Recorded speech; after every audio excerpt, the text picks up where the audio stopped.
सोचिए, एक ऐसा छोटा स्मॉल कैप स्टॉक जो ऑलरेडी 50% भाग चुका है, लेकिन गेस व्हाट, आज भी अपने सेक्टर की वैल्यूएशन के लगभग आधे दाम पर मिल रहा है। और इसके पीछे एक ऐसा मैसिव हाई मार्जिन पिवट छुपा है जिसे मार्केट ने अभी तक फुली प्राइस इन नहीं किया है। अगर आपको अपना कैपिटल प्रोटेक्ट करना है और मार्केट का नेक्स्ट बड़ा ब्रेकआउट पकड़ना है, तो इस विश्लेषण को बिल्कुल एंड तक देखना होगा, क्योंकि नंबर्स सच में चौंकाने वाले हैं। ये कोई रैंडम नंबर नहीं है दोस्तों, ये इस स्टॉक का पेग रेशियो है। अब वैल्यूएशन की दुनिया में 1 से नीचे का पेग रेशियो दिख जाए तो मतलब स्टॉक हेवीली अंडर वैल्यूड है, पर 0.38 ये तो लिटरली अनबिलीवेबल है।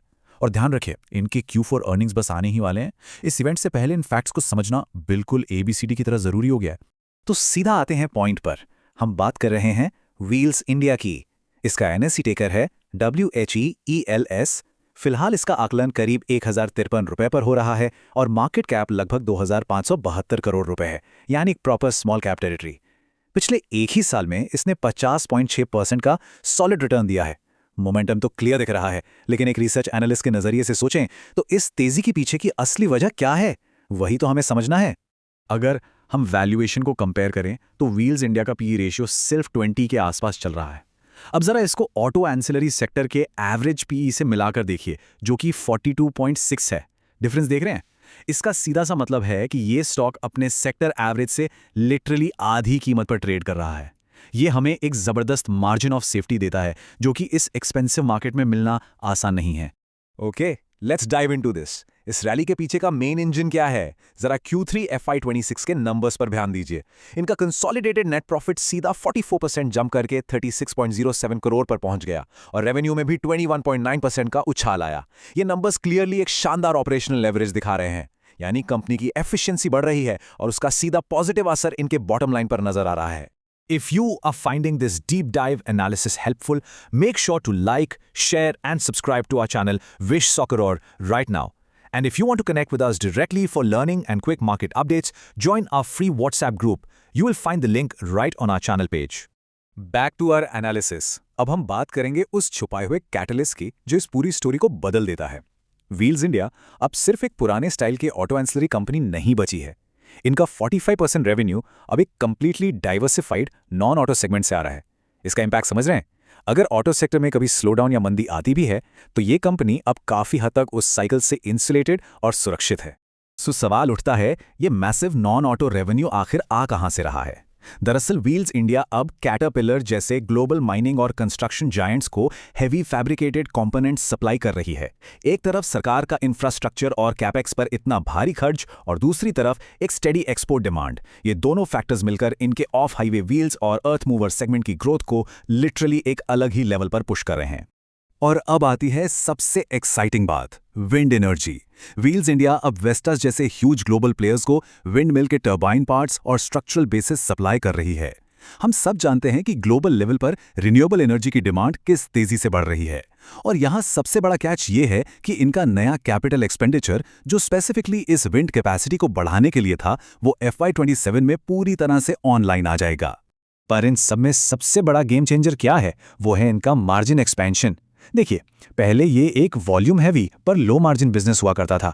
ऑटो रिम्स बनाते थे जहां मार्जिन मुश्किल से 4 या 5% था, लेकिन अब इन हाई मार्जिन प्रिसिजन पार्ट्स की वजह से EBITDA मार्जिन FY26 के 7.5% से बढ़कर FY27 में 8.5 से 9% तक पहुंचने का सॉलिड अनुमान है। और मार्जिन्स बढ़ने का सीधा असर दिख रहा है ROCE पर, जो अब एक बहुत ही मजबूत 16.3% पर खड़ा है। इनका ग्लोबल फुटप्रिंट भी काफी इंप्रेसिव है। टोटल रेवेन्यू का करीब 25% हिस्सा सिर्फ अमेरिका और यूरोप के एक्सपोर्ट से आ रहा है। लेकिन यहाँ कैच क्या है? ऐसे मैसिव विंड टर्बाइन्स और माइनिंग ट्रक्स के पार्ट्स बनाने के लिए ना बहुत ही स्ट्रिक्ट क्वालिटी सर्टिफिकेशंस चाहिए होती हैं। ये स्ट्रिक्टनेस कंपनी के लिए एक तगड़ा इकोनॉमिक मोट, यानी एक सॉलिड सुरक्षा कवच बनाती है, क्योंकि उन बड़े इंटरनेशनल क्लाइंट्स के लिए अपना सप्लायर अचानक से बदलना बिल्कुल भी आसान नहीं होता। स्विचिंग कॉस्ट्स बहुत हाई होती हैं। ऑलराइट, अब थोड़ा रियलिटी चेक करते हैं और ऑब्जेक्टिवली बैलेंस शीट की तरफ देखते हैं। एक ट्रू विश्लेषण में हर साइड देखना जरूरी है। एक तरफ इनका cash conversion cycle simply superb है, -0.01 डेज। इसका मतलब है कि उन्हें अपने सप्लायर्स को पे करने से पहले ही उनके हाथ में कैश आ जाता है। ये एकदम हाई क्वालिटी अर्निंग्स की निशानी है। पर वेट, दूसरी तरफ इनका डेट टू इक्विटी रेशियो 0.81 है। हैवी मैन्युफैक्चरिंग में डेट आम बात है, पर आगे चलकर ये थोड़ा कैपिटल इंटेंसिव जरूर हो सकता है। अगर हम उस गुड साइड को थोड़ा और डिटेल में देखें तो मैनेजमेंट का स्ट्रॉन्ग कॉन्फिडेंस क्लियरली दिख रहा है। अपने इस बेहतरीन कैश कन्वर्जन के दम पर उन्होंने अपना इंटरिम डिविडेंड बढ़ाकर ₹5.30 पर शेयर कर दिया है। जब मैनेजमेंट डिविडेंड बढ़ाती है तो वो दरअसल फ्यूचर कैश फ्लोज को लेकर मार्केट को एक बड़ा पॉजिटिव सिग्नल दे रही होती है, और इसके ऊपर से इनका 12.7% का ROE इस कॉन्फिडेंस को और भी मजबूत बनाता है। लेकिन सुनिए, कोई भी अपॉर्चुनिटी बिना रिस्क के नहीं आती। ये बेयर केस भी समझना उतना ही जरूरी है। जैसा हमने पहले देखा, 0.81 का डेट टू इक्विटी एक लिमिटिंग फैक्टर बन सकता है। इसके अलावा ग्लोबल स्टील प्राइसेस में उतार चढ़ाव इनके मार्जिन्स पर दबाव डाल सकते हैं। और अगर प्योरली टेक्निकल साइड से सोचें तो पिछले 1 साल में 50% भागने के बाद एक नियर टर्म कंसोलिडेशन देखने को मिलना एकदम स्वाभाविक बात है।